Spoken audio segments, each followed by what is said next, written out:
Police का SSP का बच्चा मरता वो क्या सोचता, डीसी का बच्चा मरता वो क्या सोचता। गरीब को मारने में उनको आसान लगता है ना, खुद का बच्चा अगर होते हैं क्या वो इस तरीके से सहेगा। लद्दाख के लेह में 24 सितंबर को हुई हिंसा में कई लोगों की मौत हो गई। हिंसा में जान गंवाने वालों में कारगिल के पूर्व सैनिक सेवांग थारचिन भी शामिल थे, जो इसी हिंसा में शहीद हो गए। अब शहीद सेवांग थारचिन के पिता का वीडियो सामने आया, जिसमें वो लद्दाख पुलिस और सरकार पर गंभीर आरोप लगाते हुए अपना दर्द बयां कर रहे हैं। पुलिस का एसएसपी का बच्चा मरता वो क्या सोचता, डीसी का बच्चा मरता वो क्या सोचता। गरीब को मारने में उनको आसान लगता है ना, खुद का बच्चा अगर होते क्या वो इस तरीके से सहेगा, नहीं सह सकता है, हमें पता है। तो मैंने भी 32 साल सर्विस किया हूँ और हर मुश्किल जगह पर किया हूँ। गली शहर मैंने 4 वार किया है, जहाँ पर टफ इंदिरा कोल के पास, जिस पर 5 मुल्क का बॉर्डर पड़ता है, India, China, Pakistan, Russia, Afghanistan, उन जगहों पर मैंने ड्यूटी किया हूँ और वहाँ मैंने 35 तक जाता है। और पीने के लिए पानी नहीं होते थे, बर्फ तोड़ के पिघल के हम खाना बना के अपना सेहत को ठीक रखता था। ऐसे ऐसे मुश्किल जगह पर मैंने किया हूँ। इनको क्या पता, घर से निकलता है, बाजार घूमता है, वापस जाता है, क्या है इनके पास। और अब इसी वीडियो को राहुल गांधी ने अपने सोशल मीडिया एक्स पर पोस्ट किया और सरकार पर कई बड़े आरोप लगाए। राहुल गांधी ने ट्वीट करते हुए लिखा, पिता फौजी, बेटा भी फौजी, जिनके खून में देशभक्ति बसी है, फिर भी बीजेपी सरकार ने देश के वीर बेटे की गोली मारकर जान ले ली, सिर्फ इसीलिए क्योंकि वो लद्दाख और अपने अधिकार के लिए खड़ा था। पिता की दर्द भरी आंखें बस एक सवाल कर रही हैं कि आज देश सेवा का यही सिला है। हमारी मांग है कि लद्दाख में हुई इन हत्याओं की निष्पक्ष न्यायिक जांच होनी चाहिए और दोषियों को कड़ी से कड़ी सजा मिलनी चाहिए। मोदी जी, आपने लद्दाख के लोगों को धोखा दिया है। वो अपना हक मांग रहे थे। संवाद कीजिए, हिंसा और डर की राजनीति बंद कीजिए।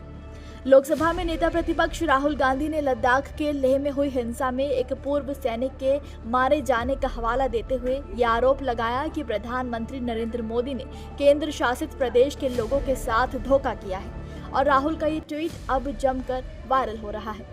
इसी कड़ी में कांग्रेस प्रवक्ता सुप्रिया श्रीनेत ने भी ट्वीट करते हुए लिखा, 22 साल सेना में सेवा देने वाले सेवांग थारचिन के पिता खुद 32 साल सेना की सबसे कठिन जगहों पर कार्यरत थे।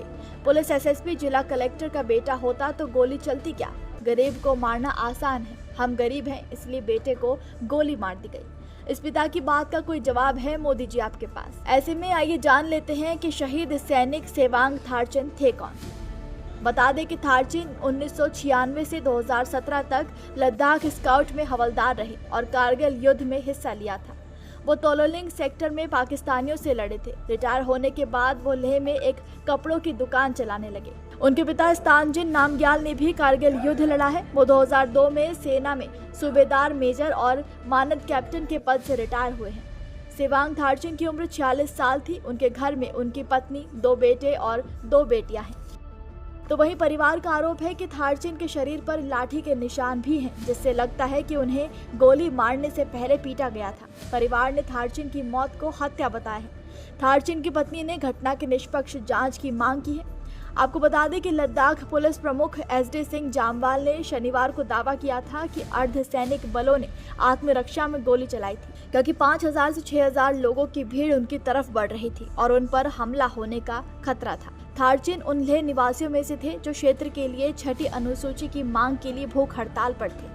हिंसा के बाद पर्यावरण कार्यकर्ता सोनम वांगचुक को हिंसा भड़काने के आरोप में राष्ट्रीय सुरक्षा अधिनियम यानी NSA के तहत गिरफ्तार कर लिया गया। लद्दाख को राज्य का दर्जा देने पर अड़े पर्यावरण कार्यकर्ता सोनम वांगचुक समेत अन्य गिरफ्तार युवाओं की रिहाई की मांग भी अब काफी तेज हो गई है। कारगिल डेमोक्रेटिक अलायंस यानी KDA ने कहा कि लद्दाख में हालात सामान्य होने तक केंद्र की उच्च अधिकारी प्राप्त कमेटी से बात नहीं करेंगे।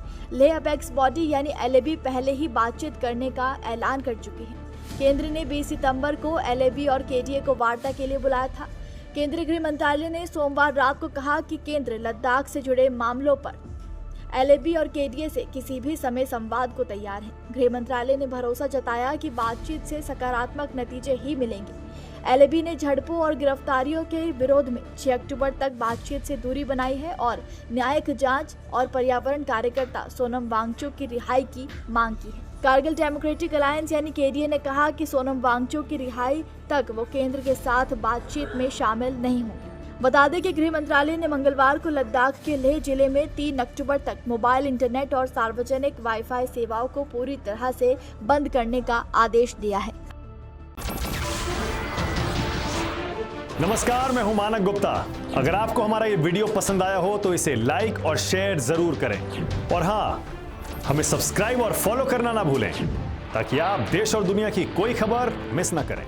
तो जुड़े रहिए हमारे साथ और देखते रहिए न्यूज़ 24।